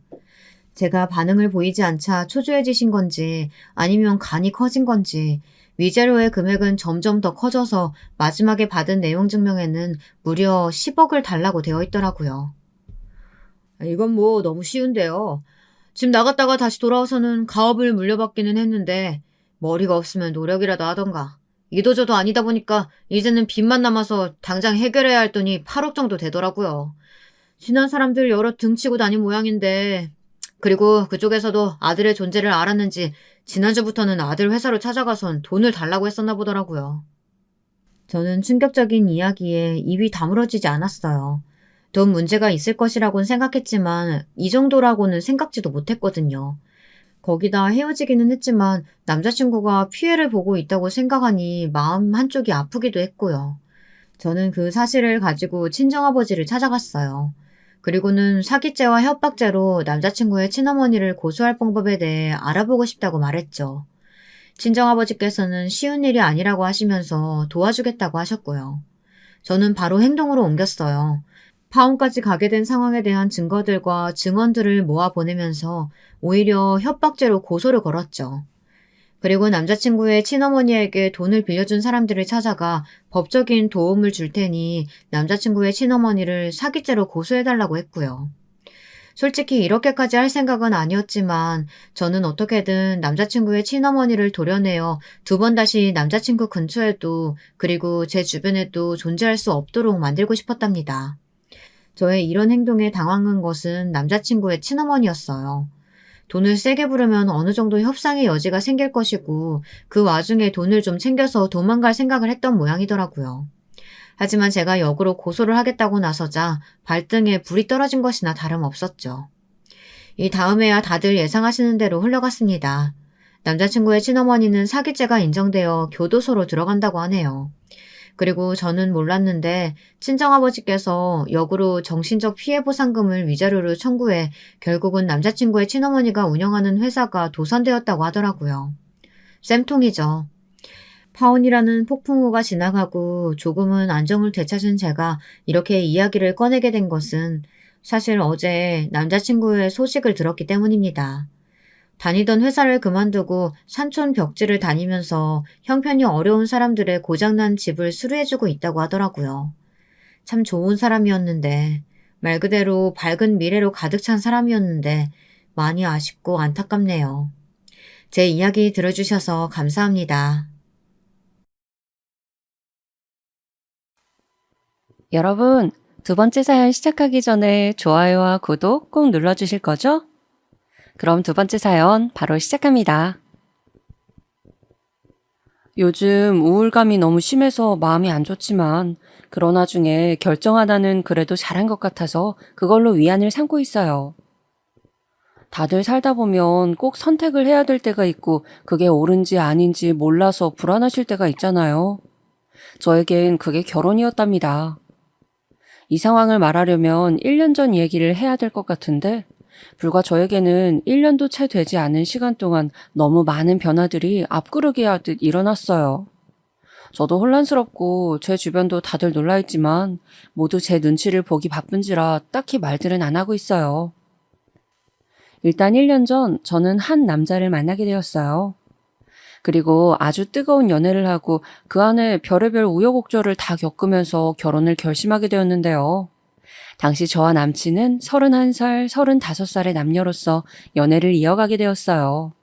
전 그전 연애에서 아주 아프게 되었던 경험이 있기 때문에 더더욱 조심스러웠는데 그런 부분을 남친은 해소시켜주고 싶어 했어요. 우리 지영이가 상처를 많이 받았구나. 그거 오빠가 다 해결해줄게. 오빠만 믿어. 나랑 연애하고 만나면 진짜 정말 행복해질 거야. 자신 있어, 오빠는. 어디를 봐도 너무 다정한 남친이라 흠잡을 것이 없었지만 모든 연애가 다 그렇듯이 좀 만나다 보니까 약간은 신경 쓰이는 부분들이 있더라고요. 바로 가끔씩 연락이 안 된다는 것이었어요. 다름 아닌 밤 시간에 말이에요. 처음에는 좋아하는 감정들이 너무 커서 그냥 잘 지냈었지만 시간이 지나면서 저도 약간은 물어보게 됐어요. 저 오빠 어젯밤에는 왜 그렇게 연락이 안 됐어? 나 근처 마트에 갔다가 오빠 뭐 사다 줄까 해서 밤 9시쯤 전화했었는데 계속 전화 안 받더라고. 일찍 잤던 거야? 그랬더니 남친은 그제서 생각이 났는지 꽤나 피곤한 목소리로 말을 하더군요. 아, 그때 지영이가 전화했던 거야? 나 요즘 일이 너무 바빠서 정말 정신없이 잠들어 있었어. 연락 못 받아서 미안해. 걱정했었겠다. 근데 또 이렇게 말을 들으니까 약간 머쓱한 게 초등학생 아들도 아니고 30대 중반을 넘은 남친이 연락 안 된다고 걱정하는 것도 좀 웃기잖아요. 굳이 신경 쓸 건 아닌데 중간중간 맥이 뚝뚝 끊기는 연락이 약간은 마음에 걸리더라고요. 그리고 이런 패턴은 갈수록 일정하게 이어져서 불만인 와중에 약간은 다투기도 했어요. 앞서 말했지만 저도 약간은 예민했던 것 같기도 하고요. 오빠, 왜 맨날 밤만 되면 연락이 안 돼? 얼마 전에 친구들 만나러 간다더니 그때도 내가 몇 번이나 전화 걸었는데 안 받더라? 내가 연락 안 되면 답답해하면서 왜 오빠는 그래? 사실 우리의 연애는 꽤 불타올랐고 매일 만나서 그런지 서로가 좀 편하게 느껴지기는 했는데요. 그러다 보니 불만을 말하는 것도 점점 쉬워지고 자꾸 서로를 속박하게 되더라고요. 지영아, 친구들이랑 얘기하다 보면 전화 못 받을 수도 있잖아. 그리고 그때 너가 연락이 안 된 건 나랑 톡하다가 갑자기 답이 없으니까 궁금해서 전화했던 것뿐이야. 그런데 너는 내가 누구 만나러 가는지 알면서도 꼭 전화해서 확인을 하고 너무 불편해. 이때 저도 뜨끔했던 게 제가 이러는 게 다 이유가 있긴 했어요. 예전에 만나던 남친, 그러니까 저를 아주 아프게 했던 사람이 있는데 그렇게 게임 중독이었거든요. 제가 엄청 바짝 붙어서 조사했을 때 여자랑 관련된 건 아니었어요. 그런데 툭하면 틀어박혀서 게임이나 하고 있고 나중엔 도박까지 손을 대는 걸 알게 되었답니다. 거짓말에 거짓말 연속을 계속 당하다 보니 저도 그 다음 연애 때 아무래도 저런 잔재를 끌고 왔었나 봐요. 그런데 이전 연애를 너무 깊숙이 받아들이고 의심이 커진 게 문제였는지 이후로 남친이 조금 저에게 식은 듯한 반응을 보이는 거예요. 아, 지영아, 이번 주에 만나자고? 미안한데 내가 이번에 부모님과 어딜 가야 해. 이번 주랑 다음 주 계속 가족 행사가 있거든. 다시 연락할게. 이러면서 뭔가 목소리도 좀 평소 같지 않고 만나는 걸 미루더라고요. 이때부터는 뭔가 대세가 역전이 되었달까요? 제가 외려 안달나기 시작한 거예요. 이렇게 남친을 못 보는 2주간은 정말 허벅지를 찔러가면서 보고 싶은 걸 아주 꾹꾹 참기에 이르렀어요. 이럴수록 안달하면 남자가 더 질릴 수도 있다. 밀고 당기기를 잘해야 한다는 것도 저도 은연중에는 알고 있었으니까요. 그래서 먼저 연락 온 남친에게 뭔가 더 잘 보이고 싶어서 약간 설레발을 내밀게 되었답니다. 이때 남친은 조금 놀라는 눈치이긴 했지만 그래도 다시 한번 저에게 반한 듯해서 저 역시 약간은 뿌듯했어요. 오빠, 이번에 어머님 아버님도 한번 소개시켜주면 안 돼? 저번에 우암산 등산하시는 거 좋아하신다고 했었잖아. 코로나로 불편하니까 집에서 뵙기는 좀 그렇고 내가 간단한 간식 준비해서 갈게. 전에도 오빠가 나를 얼른 부모님께 소개시켜드리고 싶다고 했었으니까 이번에 가면 안 돼? 제가 먼저 부모님을 챙겨드리든 말을 했더니 남친 역시 너무 좋아하는 거예요. 그래서 이때 얼른 약속을 잡았고 만난 지 3개월 만에 남친 부모님을 뵙게 된 거예요. 결혼이고 뭐고 할 심산으로 본 건 아니었지만 저도 그만큼 남친이 마음에 들다 보니 이례적으로 이렇게 속도를 내게 되었답니다. 등산을 좋아하신다는 부모님 얘기를 듣고 간단하게 단 것으로 기분 전환하실 수 있도록 화과자랑 초콜릿, 그리고 보리차나 건강에 좋다는 것들을 모아서 간식으로 포장을 했어요. 이렇게 부담 없이 얼굴 마주하고 잠깐 인사를 드렸는데 생각보다 반응이 무척 좋으신 거예요. 아버님은 말수가 별로 없으셨지만 어머님이 엄청 저를 마음에 들어 하시고 좋아하셨어요. 아이고, 우리 민재 여친이구나. 내가 얘기 많이 들었어. 우리 본다고 여기까지 오고 말이야. 정식으로 집에 초대했으면 좋을 텐데 어쩌다가 여기까지 왔어? 이렇게 깜짝 파티를 해줄 줄 몰랐어. 세상에, 이게 다 뭐야? 나랑 민재 아빠랑 좋아하는 것들로만 갖고 왔네. 예쁘게 보자기에 싸서 가져간 간식 꾸러미들을 이렇게 좋아하시니 저도 어깨가 으쓱하고 이날 결국 얼떨결에 집까지 초대받아서 간단히 차를 마시고 돌아왔어요. 헤어지고 나니 이날 남친으로부터 아주 격렬한 칭찬 전화를 받게 되었고 여러모로 성공한 느낌이었답니다. 급기야는 글쎄 이날 한 번의 만남을 갖고 참 성급하게도 이런 얘기까지 나왔지 뭐예요. 지영아, 우리 아버지랑 어머니가 널 아주 마음에 들어 하셔. 젊은 아가씨가 아주 센스가 넘친다나? 나나 내 동생이나 둘 다 남자들이다 보니 늘 시커멓고 애교도 없고 그렇게 잘 지내지도 않거든. 그런데 지영이가 제대로 딸 노릇을 해주었다면서 너무 센스 있다고 좋아하시더라. 얼른 며느리 맡고 싶다고 하시는 거 있지? 이렇게 남친 입에서 먼저 결혼 뉘앙스를 뜻하는 말이 나오다뇨. 계속해서 아주 달콤하고 저를 설레게 하는 꿈 같은 말이 흘러나왔지 뭡니까? 사실 나는 지영이를 처음 봤을 때 결혼을 염두에 두고 있었거든. 요즘 안 그래도 너무 바빴는데 다들 직장에서 글쎄 장가 안 가냐고들 얘기를 하는 거야. 입사 동기들도 작년에 우르르 갔고 나도 결혼 생각이 있긴 했었어. 대충 만나고 말 거면 그때 그렇게 말 걸지도 않았을 거야. 혹시 지영이는 결혼 생각 해본 적 있어? 본인이 먼저 알아서 물어봐주니 당연 저는 고맙고 설렐 수밖에요. 주변을 봐도 결혼해줄 거는 확실히 남자한테 있더라고요. 남자들이 결혼을 밀고 나가지 않으면 여자가 아무리 5년, 10년 결혼 얘기를 해봤자 현실로 이어지지는 않은 것 같아요. 심지어 이런 얘기까지 듣게 되니 저도 머릿속에서 확확 진도를 나가게 되더군요. 부모님은 나보고 30대 중반을 넘기지 말라고 그보다 더 늦게 갈 생각이면 독립하라는 말까지 하셨었거든. 우리 집 근처에 집도 작게 얻어두고 부모님이 세를 주신 상태야. 내가 장남인데 여지껏 결혼 생각도 안 하고 여자도 안 만나고 있으니 너무 답답하셨나 봐. 자꾸 그런 식이면 저 집을 내 동생 먼저 준다는 둥 아주 협박을 엄청나게 하셨다니까. 얘기를 들어보니 남친은 이미 집이며 다 준비가 되어 있고 그냥 얼른 대상자만 만날 생각을 하고 있었더군요. 이후 조금은 생각해보겠다고 튕기기는 했지만 우리 집에 알리니 다들 놀라시는 분위기였답니다. 특히 엄마가 엄청 놀랐어요. 제가 연애하는지도 모르고 계셨거든요. 어머어머, 얘 좀 봐. 만나는 남자애가 있었어? 그런데 냅다 결혼까지 하자고? 뭘 얼마나 만났는데 벌써 결혼이야? 엄마 말도 맞기는 하지만 뭐 오래 만났다고 다들 결혼하는 것도 아니고 이 정도 서로 감정을 주고받았으면 괜찮지 않나 싶었어요. 아빠도 어느 정도는 동의하시는 분위기였고요. 우리 집에서는 제가 막내다 보니 부모님은 좀 더 오래 데리고 싶으셨지만 막상 시집갈 분위기가 되니 반대는 안 하시더군요. 그러다 보니 어느새 이야기가 속전속결로 이어지게 된 거예요.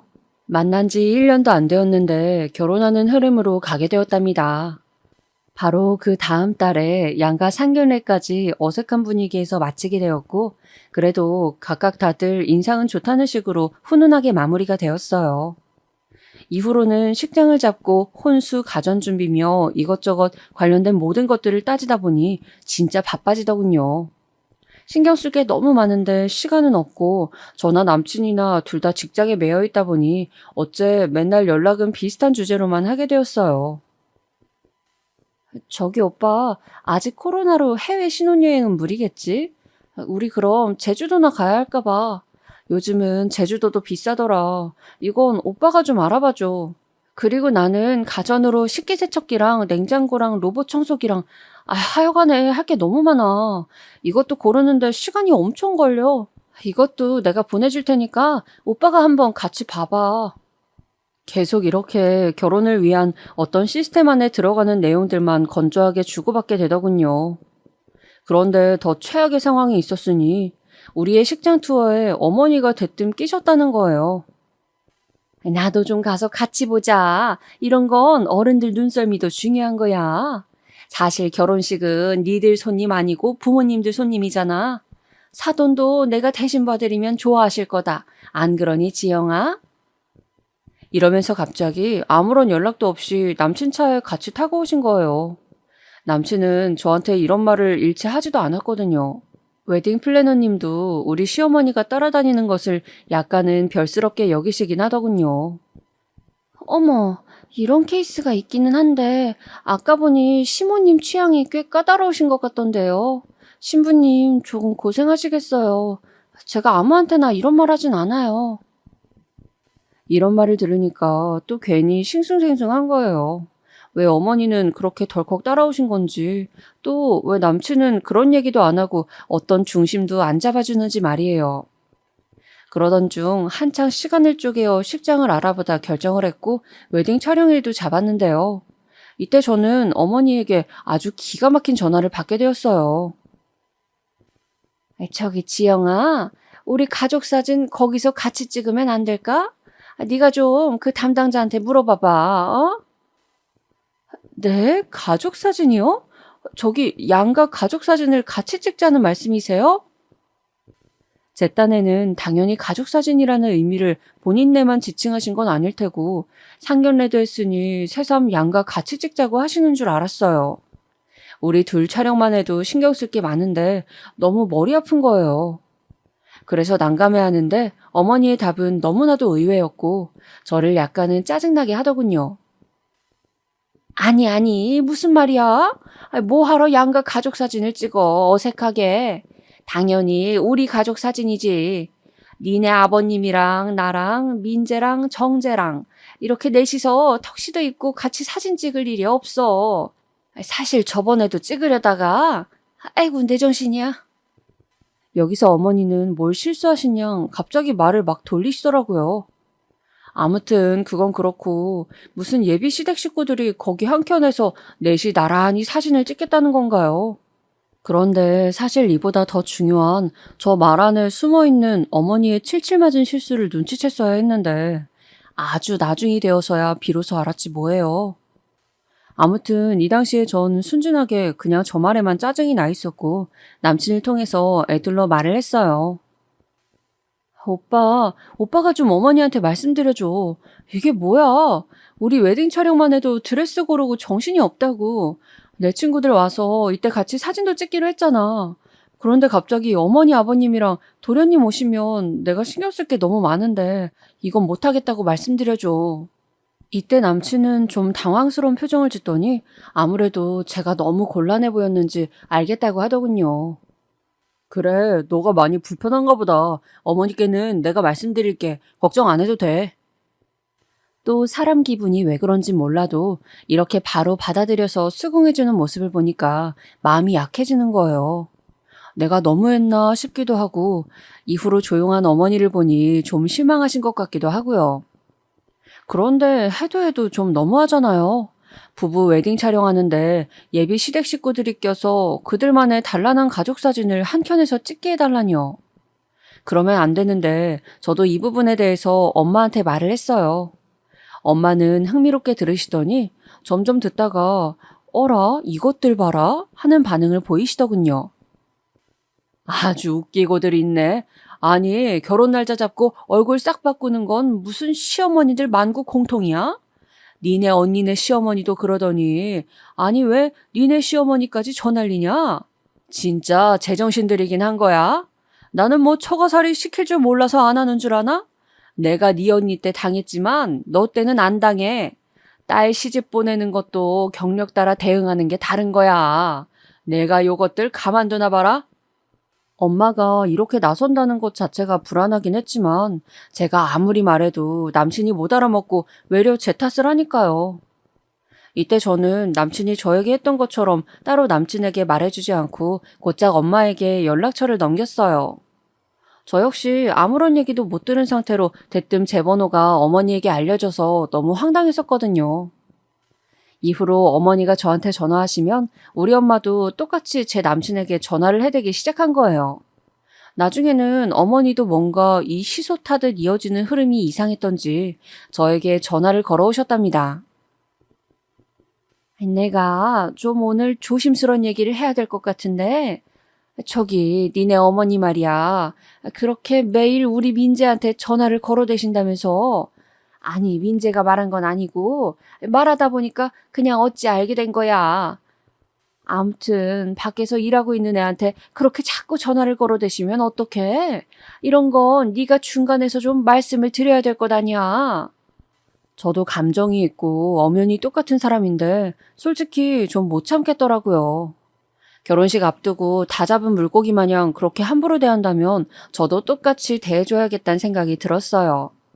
저 역시 결혼식 다 잡았고 물을 것도 없는데 겁날 게 뭐가 있나요? 결혼하는 신부가 뭔 죄를 지은 마냥 매일매일 전화로 신문을 당하듯 혼나야 하냐고요. 어머니, 근데 저도 좀 서운한데요?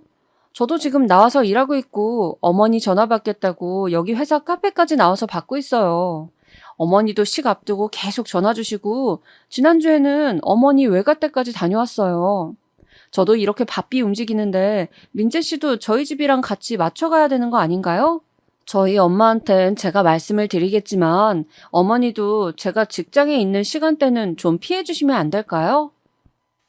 조곤조곤 할 말 다 하고 예의는 지키면서도 나한테 함부로 하지 말란 식으로 툭 날렸어요. 이때 어머니는 뭐가 그렇게 불끈하고 자존심이 상하셨던지 글쎄 대답도 안 하고 전화를 그냥 툭 끊어버리시는 거예요. 이후로 저녁쯤 퇴근한 남친이 저에게 연락을 해왔고 어머니에게 대체 뭐라고 들은 건지 서로 간에 날이 서가지고는 한참을 싸웠어요. 이게 부모님이 걸려있는 얘기다 보니까 끝도 없이 싸우겠더군요. 그래서 드레스 피팅도 한 번 더 하러 가야 하는데 남친이랑 싸운 거로 결국 저랑 언니만 다녀왔었어요. 그러다 보니 점점 우울해지기도 하고 이 결혼을 내가 정말 해야 되는지 모르겠는 거예요. 남친도 뭐가 그렇게 화가 났던지 중간에 자기 어머니가 낀 문제여서 그런지 몰라도 결혼식을 2달 앞둔 시점에서 일주일이 넘도록 저한테 아무런 연락도 안 하는 거예요. 진짜 우리가 결혼을 하는 사람들이 맞기는 한 건지 한창 좋아 죽을 때인 예비부부가 일주일이 넘어가는 시간 동안 단 한 통의 연락도 안 할 수 있는 건가요? 흔히들 말하는 메리지 블루에 걸린 건지 저는 주변에 이런 어려움과 우울함을 호소하기 시작했고 결혼한 친구들이며 안 한 친구들이며 온갖 잡다한 위로와 충고를 보내오더군요. 결국 저는 자존심이 다 뭐냐 하면서 남친에게 연락을 해서 어찌어찌 겨우 수습을 했고요. 하지만 여전히 마음 안에 상처는 있는 상태로 결혼 준비를 해나갔답니다. 이때 남친 반응도 참 미덥지도 않았고 자기가 화나 있다는 어필을 무척 하더라고요. 어찌되었건 그럼에도 결혼 얘기는 계속 세게 밀고 나가길래 그거 하나는 마음에 든다 싶었어요. 지영아, 우리 결혼식도 재미있게 잘하고 행복하게 잘 살아보자, 어? 그나마 이런 부분에서 안심을 하게 해주니 저도 너무 많이 바라진 말자고 생각했어요.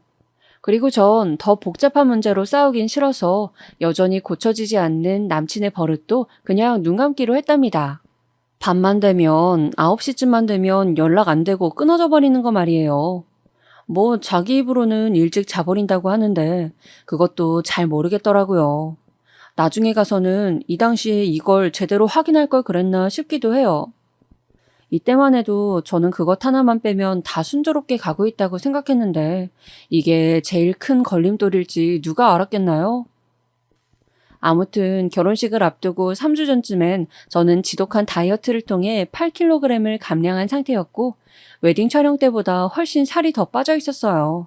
이때 어쩔 수 없이 남친 집에 뭘 가져다 주러 갔다가 어머니를 만났는데 저를 아주 무슨 눈밖에 내신 양 쎄하게 말을 하시는 거예요.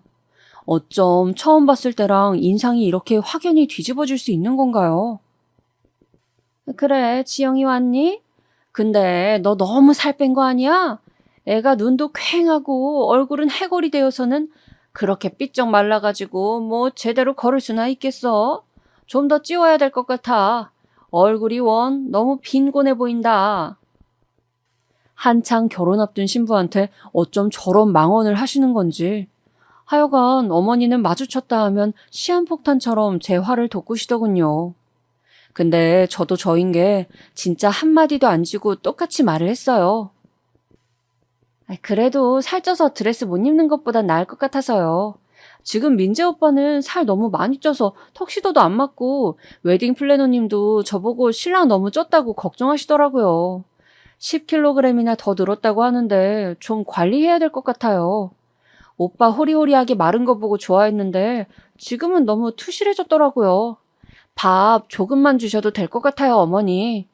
어머니는 제가 이렇게 받아치기만 했다 하면 인상을 쓰시고 옆에 남친이 있건 말건 저한테 호되게 쏘아붙이시더군요.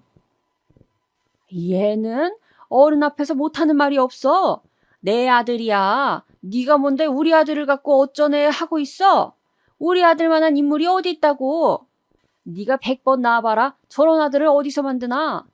아쉽고 고가우면 데려가지 마라 너. 진짜 농담 아니고 장난치듯 말한 게 아니라 이렇게 진심으로 저한테 따진 것이라는 게 가장 놀랍지 않으신가요? 남친도 중간에서 이러지들 말라며 자리를 정리해주긴 했지만 어머니의 저런 모습을 계속 볼 생각을 하니 좀 아득한 거예요. 집에 와서 엄마한테 얘기를 해봤자 식 앞두고 더 싸움만 날 테고 진짜 머릿속이 복잡하더라고요. 그 누구에게도 티내지 못할 하물며 내 평생 반려자인 남친에게도 도무지 이런 우유부단한 마음을 풀지 못한 채 저는 결혼식을 맞이하게 되었어요. 그나마 전날 아주 꽁냥꽁냥하게 남친과 통화했고 우리 오래오래 행복하자는 간지러운 말을 하면서 전화를 끊긴 했지만요. 그 당시만 해도 저의 이런 우울한 감정이란 그냥 결혼 전 우울증이라는 메리지 블루에다가 예비 시어머니의 갑질이 조금 섞여 힘든 것이라고 생각했어요. 그런데 늘 웬만한 판단은 틀리던 제 인생에서 이런 감정들이 저에게 뭔가 신호라도 주려고 했었나 봐요. 지금 와서 돌아보니 이때 이 결혼식 당일날 찝찝한 기분이 괜한 게 아니었더군요. 식 당일이 되어 남친은 새벽부터 저를 데리러 왔고 저희는 오전 예식이니 이렇게 메이크업을 하러 식장으로 이동했답니다. 스드메 다 한 곳에서 해결한 것이고 웨딩 플래너님도 아주 마음에 들고 이런 건 참 무난하게 진행되었어요. 드레스 피팅까지 다 하고 전날 굶고 자서 한결 더 홀쭉해진 얼굴에 이제 메이크업이며 헤어까지 다 하려고 대기하고 있었어요. 플래너님이 소개해주신 여기 팀장님이 곧 오셨고 이분과 저는 단둘이 어색하긴 했지만 조금씩 변해가는 제 얼굴을 보며 약간은 설레기도 하더군요. 남친은 남친대로 담당해주는 분이 건너편 룸에 있었고 저는 저대로 여기 팀장님께 받게 되었는데 시시콜콜한 얘기를 하던 중 뭔가 좀 이상하다는 느낌을 받게 되었어요.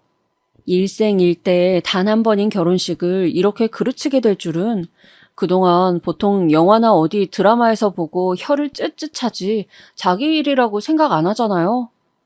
하여간 너무 얼얼한 상황에 놓이게 되었답니다. 일단 이건 그 팀장님이 한 말이에요. 신부님이 쌍꺼풀 없이 눈이 큰 편이네요. 속눈썹 붙이면 자연스레 생기면서 더 커질 것 같아요. 웨딩 촬영 때는 메이크업 어떻게 하셨어요? 이때 저는 정말 별 생각 없이 핸드폰을 꺼내어서 제 웨딩 촬영 때 사진을 찾아냈고 이러이러하게 했다고 보여드렸을 뿐이에요. 그런데 팀장님이 얼핏 보고 다시 작업을 하시려던 차에 잠깐 제 얼굴을 다시 보더니 핸드폰을 달라는 거예요. 왜 그러세요? 아니, 저기요. 잠깐만요. 어머, 웬일이야. 신랑이에요? 옆에 있는 사람이 신랑? 예비 신랑이에요? 오늘 결혼하시는 분이라고요? 네, 그런데 왜 그러시는 건지. 메이크업 담당 팀장님 반응이 너무 이상한 거예요. 왜 남의 신랑 갖고 이래저래 뭐라고 하는 건지. 그렇게 관심 가질 일도 아닌데 말이에요. 근데 이분은 들고 있던 메이크업 도구를 내려놓고 잠깐 허리를 짚더니 머리를 몇 번 쓸어 넘기면서 한숨을 쉬는 거예요. 마치 아주 기분 나쁘게 누가 보면 무슨 제 남친과 개인적으로 뭐 알기라도 한 것 마냥 아는 체 하듯 말이에요. 저기 왜 그러시는 거예요? 여기서부턴 저도 약간 기분이 나빠서 좀 쏘아붙이듯 말을 했어요. 이거 나중에 플래너님한테 항의라도 해야 하는 게 아닌가 싶었거든요. 대응이 뭔가 불편하게 느껴졌으니까요. 그런데 이윽고 다음에 들려온 말을 들은 뒤 항의를 해야 할 건 이 팀장님이나 웨딩업체가 아니라는 것을 알게 되었어요. 어떻게 이런 찝찝하고 불쾌한 얘기를, 아니 보통 난리도 아닌 이야기를 듣게 되었을까요? 처음 들었을 때는 저는 이 분노를 어디에 풀어야 할지 도통 그 주체를 찾을 수가 없었어요. 울컥하는 마음에 여기 팀장님한테 화를 냈다가 뒤이어 들어온 우리 친정 식구들을 보고 막 혼란스러웠다가 건너편에서 있는 남자친구한테도 풀 수가 없어 미치겠더라고요. 이 팀장님은 계속 본인도 말을 제대로 못 고르고 허둥지둥 대고 있었어요. 정말 너무 조심스러운 얘기인데, 저기 신부님, 제 얘기 잠깐만 들어보실래요? 아니, 내가 이렇게 나서도 되나? 이걸 어떡하지? 도대체 왜 그러시는 거예요? 뭐 할 말 있으시면 똑바로 하세요. 뭐 때문에 그러시는 건데요? 그랬더니 계속 몸을 비비꼬면서 쩔쩔매다가 제가 화낸 듯 말을 하니 결국은 말을 꺼내시는데 처음에 어디 다른 집 얘기를 하는 줄 알았어요.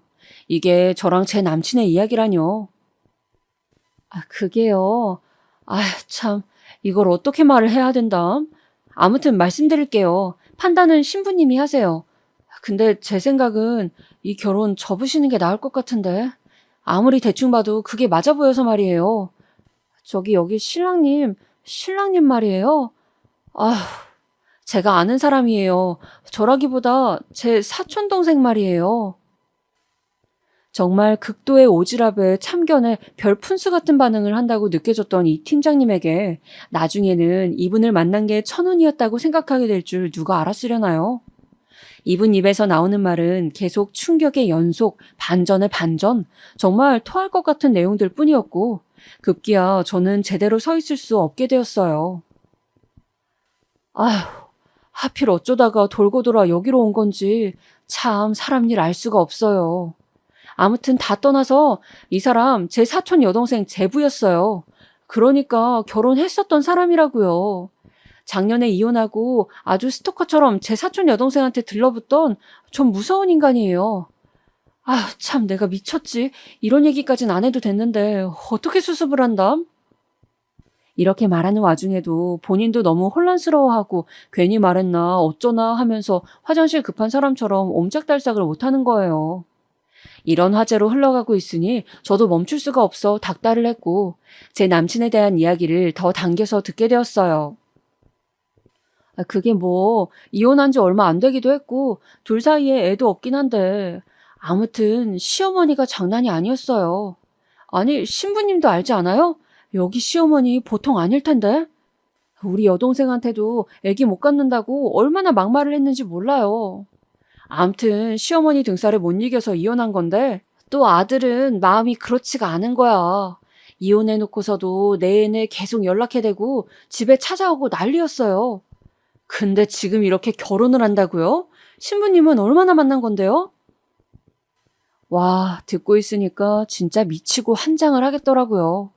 초반 몇 분간은 너무 바보 같은 얘기라서 그냥 남 얘기인 양 듣고 있었는데 인적 사항을 말하는 거나 우리 시어머니 얘기나 이분이 제 남친의 전부인이라고 하는 그 말도 안 되는 갑작스런 등장인물 사진을 보여주는 것 하며 그냥 다 꿈을 꾸는 것 같았어요. 그 좋은 날 아침에 이쪽으로 모든 일의 방향이 움직일 거라고 생각도 못했던 저는 그냥 뒤통수에 물을 뒤집어 쓴 듯 바보처럼 그분의 설명을 듣고 있었답니다. 너무 불쾌하고 찝찝하고 불안해 죽을 것 같으면서도 그분이 묻는 대로 답하다 보니 너무 어이가 없고 역겨운 퍼즐이 맞춰지는 거예요. 뭐 대체 언제 갔었는진 모르겠지만 남친은 늘 저에게 일이 바쁘다고 하고 못 만난다고 하고 특히 결혼을 앞두고 2, 3개월간은 더 그랬었어요. 어머니와 저와의 관계도 그냥 그럭저럭 넘기고 싶어 하고 제 딴은 고부 갈등이 피곤해서 그런가 보다 했던 거예요. 그런데 여기 팀장님 말로는 솔직히 듣기로 실감도 안 나고 어색한 그 전부인 제 남친이 유부남이었었다는 가정하에 그 전부인 말이에요. 그렇게 그 사람한테 찾아가서 다시 합치자는 둥 너 없인 안 된다는 둥 그런 말을 했다는 거예요. 이후로 온통 정신없는 이야기들만 쭉쭉 듣게 되었어요. 우리 유선이, 그러니까 전부인 말이에요. 아무튼 유선이가 얼마나 스트레스를 받았는지 몰라요. 시어머니한테 그렇게 뜯기고 기겁을 해서 이혼을 했는데 그 당시엔 그렇게 우유부단하던 인간이 이혼 후에 매달리니까 말이에요. 그리고 얼마나 스토커 같은지 직장부터 집까지 차로 몰래 따라온 적도 있어요. 이거 뭐 접근 금지를 시켜야 하는 건지 사설 경호원이라도 붙여야 하는 건지 싶었다니까요. 아니 그래놓고 뒤에서는 또 신부님 같은 이런 아가씨를 만나고 있었다는 거예요? 진짜 잘 헤어졌네. 정신병자가 따로 없지. 이게 뭐냐고요. 그 짧은 시간이 얼마나 숨죽인 듯 깊게 흘러가던지. 안 그래도 신부 측 준비 시간이 좀 길긴 하지만 그 시간 동안 저는 넋놓고 이분의 설명을 계속해서 듣고 있었어요. 본인도 괜히 초친 것 같아서 미안해했다가 하지만 이분 표현에 의하면 보통 악질이 아닌 전남편이라고 말하고 있으니 그런 사람이 오늘 내가 결혼할 예비 신랑이라니 다른 분들 같으면 한 번에 정리가 되시겠나요? 참 바보 같은 얘기긴 하지만 너무 어이없게도 저는 정말 이 사람이 맞냐며 사진도 보여줬고 그분도 주섬주섬 자기 사촌 여동생이 결혼할 때 사진을 SNS로 찾아내어 보여주더군요. 둘의 결혼 생활은 2, 3년 정도였다고 하고 희한하게도 그 기간 동안 아이는 없었다고 합니다. 게다가 그 전부인이란 여자분은 저랑 나이도 동갑이라나요? 이게 다른 상황이라면 받아들일 시간도 있었을 테고 뭔가 좀 여유가 있었겠지만 저는 결혼식 당일날이라는 아주 특수한 상태에 있었어요. 살면서 그다지 나쁜 짓을 한 것도 없는데 왜 하필 일생일대의 중요한 결혼식 날 이런 일을 마주치게 된 걸까요? 그나마 위안인지 동정인지 모를 듯한 소리를 그 팀장님이 해주시더군요. 참 기구하게도 저는 그 말에 소망을 걸어야 하는 제 입장이 너무 우스워서 어이가 없었어요. 그래도 혼인신고는 안 한 거죠? 그런 거 하기 전에라도 알아서 어디예요. 이상한 인연이면 끊고 언제든 당장이라도 지금이라도 멀리 도망쳐야 되는 거 아닐까요? 제 사촌 여동생은 신부님이랑 똑같은 나이인데 이혼녀 딱지로 많이 힘들어해요. 그런데다가 시원하게 뚝딱 인연이 끊어졌으면 또 몰라? 우리 이모 말로는 얼마 전까지만 해도 이전 사위가 집 앞에 찾아와서 그렇게 빌었다는 거예요. 다시 같이 살게 해달라고 그것도 징글징글해 죽겠는데 결혼 준비를 하고 있었다고요? 이거 원, 나도 어이가 없어서 우리 이모랑 여동생한테 말해줘야겠어요. 저는 여기까지 얘기가 끝난 이후 너무 머리가 아파서 드레스 피팅한 채로 어정쩡하게 앉아 있었어요. 봐주시는 이모님이 왔다 갔다 하시면서 의아해하는 사이 제 마음은 계속 그간의 남친의 반응들, 늘 뜨뜨미지근하고 날 진짜 좋아하긴 하는지 가끔 헷갈렸던 모습들, 이런 여러 가지가 스쳐가더군요. 그러면서도 결혼만은 그렇게 외치길래 바보같이 저는 남친이 절 좋아하긴 하지만 표현을 잘 못하는 줄 알았어요. 저 팀장님 핸드폰 속 그 사촌 여동생분 결혼식 사진을 보니 조금 지금보다 약간 앳되긴 해도 누가 봐도 제 남친이 남편 자리에 있더군요. 사진이 그거 한 장이랑 뭐 패백대 가족들이 찍어준 사진이 있다고 해서 봤는데 그것도 영락없이 남친 맞았어요. 저는 그 이상 무슨 말을 하고 어떻게 행동하면 좋았던 것일까요? 아무튼 이대로 그냥 무시하고 진행을 하고 나중에 물어본다던가 이런 쪽으론 도저히 마음이 움직이질 않았어요. 얼마나 소름이 돋고 기가 막히던지.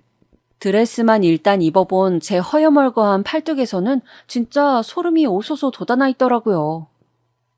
엄마랑 언니는 밖에 돌아다니고 있다가 들어왔는데 제가 도통 안정을 못 찾자 의아해했어요. 저는 구역질을 하듯 겨우 말을 뱉어 그들에게 내막을 말했고 엄마와 언니는 무슨 멍청한 장난을 치는 거냐며 처음엔 뭐라고 했어요. 엄마, 언니, 내가 사진까지 다 봤는데 맞는 것 같아. 재혼인가 봐. 나는 그런 것도 몰랐는데 어떻게 나? 제 말에 엄마랑 언니는 좀 평소와 뭔가 다름을 느끼긴 했고 여차저차 결국 그 팀장님을 붙잡고 마구 물어댔어요. 이분도 일이 점점 커지니 약간 겁먹은 것 같기도 했지만 잘못한 일은 아니라고 여겼던지 우리 엄마와 언니에게도 똑같이 사진을 보여주더군요. 저와 엄마, 언니는 셋이서 나란히 그러고 서서 이러지도 저러지도 못하고 있었어요. 아직 결혼식장까지 움직이지도 못했고 여기는 그냥 메이크업 하러 온 곳일 뿐인데 전 얼른 준비를 끝마치고 식장으로 이동해야 하는데 말이에요.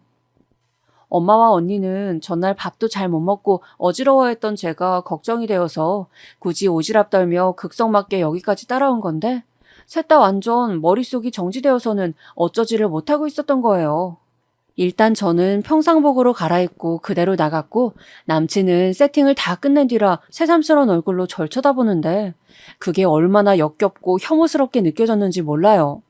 저도 뭔 생각으로 뭔 기대를 갖고 물었었는지 모르겠지만 일단은 대기실에서 대뜸 물었어요. 딱 떨어지는 제 한마디의 질문에 남친은 아무 생각 없이 고개를 돌리다가 눈이 멈추더군요. 오빠, 차유선이라는 분 알아? 뭐? 저는 멍청하게 서서 줄줄 구구단을 외우듯 들은 얘기를 쭉 읊어버렸어요. 나이는 나랑 동갑, 성동구 살고 이혼한 지 1년쯤 됐나?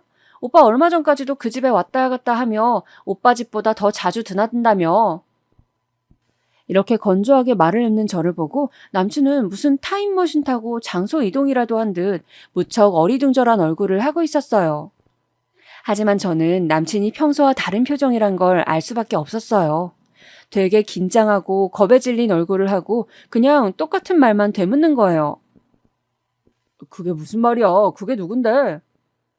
어쭈, 심지어 누구냐고 모른 척을 하는 거예요. 하긴 그러니까 저한테 그동안 이런 방구도 없었고 어느 시간만 되면 툭 하고 연락이 끊기고 말짱하게 결혼 얘기를 하면서도 그 집을 드나들었던 것 같아요.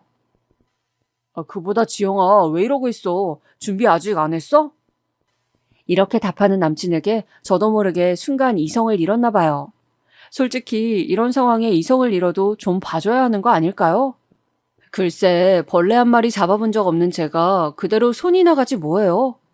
정말 순식간에 남친의 얼굴을 스쳐 지나가는 제 손을 보며 저 역시 놀랄 정도였어요. 와, 오빠 제정신이냐? 내가 우스워? 오빠 네 눈엔 내가 그렇게 바보 천치 같고 호구 같아? 내가 모르길 바랬어? 평생 모르고 살 줄 알았어? 세상에, 하다못해 파혼도 아니고 이혼이잖아. 어떻게 이혼했던 걸 말을 안 해? 오빠 네가 인간이야? 남친은 얼굴은 잔뜩 화난 표정을 지으면서도 막상 대꾸는 또 못하는 거예요. 이 상황에 저는 우리 엄마와 언니가 예식장으로 가고 있다는 것을 알지 못한 채 전 저대로 남자친구에게 마구 쏟아붓고 있었어요. 누구 인생 말아먹으려고 작정했어? 네가 뭔데 나를 이렇게 속여가지고 그냥 결혼을 하려 들어. 나중에 혼인신고할 때나 말하려고 했어? 진짜 미친 거 아니야? 그리고 심지어 뭐? 얼마 전까지 저 여자 집에 들락거렸다며? 너 진짜 제대로 당해볼래? 와락 소리를 지르며 발을 쿵쿵 굴러대는 저 때문에 대기실은 시끄러워지고 플래너님은 뛰어와서 저를 말렸지만 모든 상황은 더 악화될 뿐이었어요. 옆 대기실에 있던 다른 예비부부까지 나와서 쳐다보고 아주 그냥 난장판이었답니다. 남친은 꼴을 또 주변 눈치를 꽤 보는 사람이라 제발 조용히 하라고 했지만 그 와중에 남의 시선을 따지고 있는 모양새가 더욱 절 우롱한다는 생각밖에 안 들었어요. 옆에 있던 것들을 다 던져대면서 분을 토해냈지만 너무 기가 막힌 거예요. 오늘 초대한 사람들이며 여러 가지 것들이 머릿속에서 정말 복잡한 전선 마냥 얽히고 설켜 있었어요. 남친의 이런 반응을 보니 저는 확신이 올 수밖에요.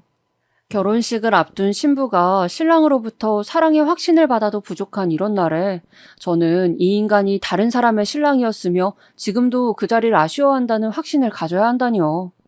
심지어 이 인간 하는 말이 아주 웃기지도 않아요. 이런 심성과 본세를 갖고 있으니 끝까지 모르는 척 이혼남인 것도 숨기고 전 부인한테 질척거리고 있던 것도 숨기고 있었던 걸까요? 지영아, 일단 내가 설명을 할게. 너한테 얘기를 하려고 했어. 내가 왜 이걸 말을 안 하려고 했겠어.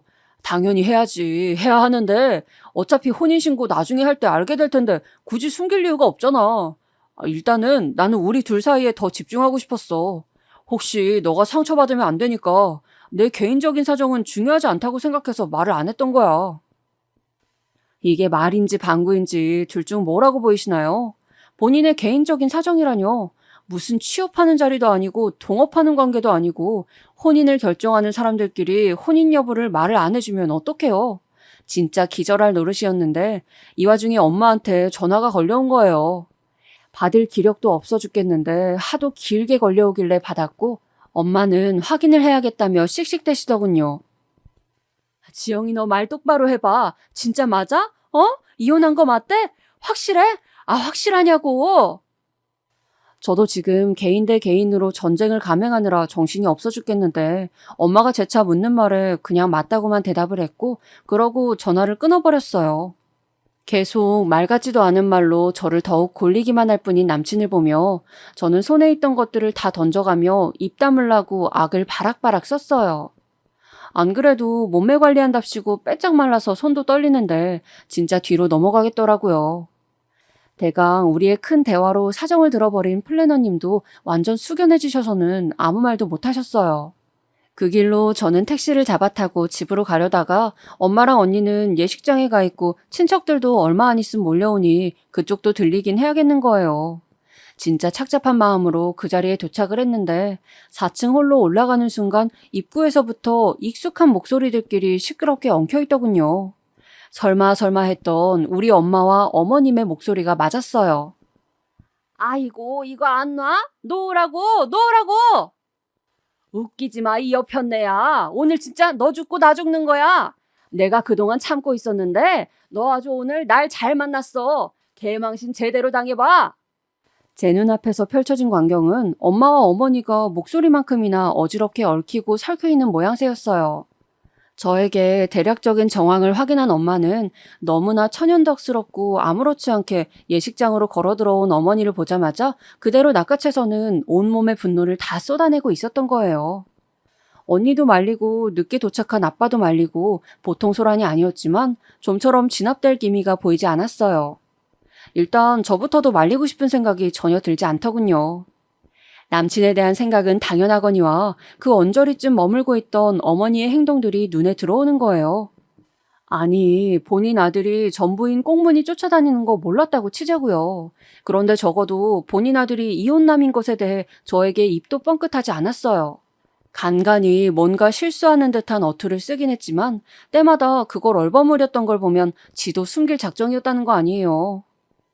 이날 어머니는 우리 엄마 손에 아주 신명나게 응징을 당했고 예식장 직원들이 뜯어말리고 겨우 떨쳐내고 나서야 조금 불길이 가라앉았어요. 그나마 다행인 건 손님들이 들이닥치기 전에 일이 터진 거라 우리 엄마가 어머니에게 분풀이하는 모습을 보이진 않았다는 거죠. 일단 저를 대신하여 언니와 아빠 등 가족들이 아주 분주하게 알려대고 저도 몸이 안 좋아 급히 응급실에 갔다는 둥 누가 봐도 파혼을 예감할 수밖에 없을 핑계를 대며 그날 하루를 조용히 닫아버렸어요. 남친은 그날 뺨 한 대로 끝난 게 아쉽긴 하지만 우리 엄마로 인해 어머니 여기저기 앓는 소리를 내며 들어누운 걸 생각하면 그냥 넘어가야 될까 봐요. 제가 준비한 가전들이며 이런 것들 다 포함해서 저는 팔면 중고가 되기 때문에 전부 돈으로 내놓으라고 했고요. 어머니랑 남친은 처음엔 지네들도 손해를 입었다고 무슨 말 같지도 않은 소리를 하더군요. 그런데 엄마가 전화를 뺏어서 아주 우악스럽게 경고를 했더니 지들도 나름 인간이랍시고 말이 들어가긴 했어요. 야, 니네가 사람이긴 하냐? 니네 집 주변에 대자보 써서 사기 결혼한 사기꾼 부모의 자식 새끼라고 써붙이기 전에 좋은 말 할 때 입 다물어. 나 니네 직장도 알고 니네 가게도 다 알아. 그리고 자네 엄마한테 전해. 니 자식 새끼 귀한 줄 알고 남의 자식 인생 생으로 잡아먹으려다가 네 자식이 먼저 굴러 떨어진다고.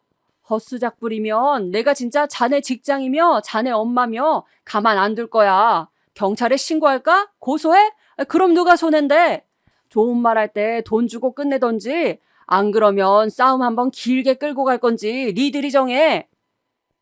엄마의 말로 이 상황은 어찌저찌 정리가 되어 지금 지지부진하게 돈을 나눠서 받고는 있는 상황이에요. 진짜 속된 말로 금융치료라고 그나마 돈이라도 얼마씩 돌려받고 있는 데다가 그 얄밉고 열받던 예비 시어머니가 우리 엄마한테 조금의 반항도 못하고 어마어마하게 당하던 모양새를 생각하면 그냥 차근차근 제 속에서 소화시켜보려고 합니다. 시간도 걸리고 여전히 아리다리 아프겠지만 말이에요.